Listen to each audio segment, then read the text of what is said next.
உயர்ந்த இடத்தில் இருக்கும் போது உலகம் உன்னை மதிக்கும். உன் நிலைமை கொஞ்சம் இறங்கி வந்தால் நிழலும் கூட விதிக்கும்.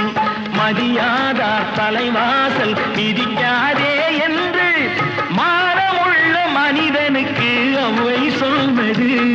அது அவ்வை சொன்னது, அதில் அர்த்தம் உள்ளது.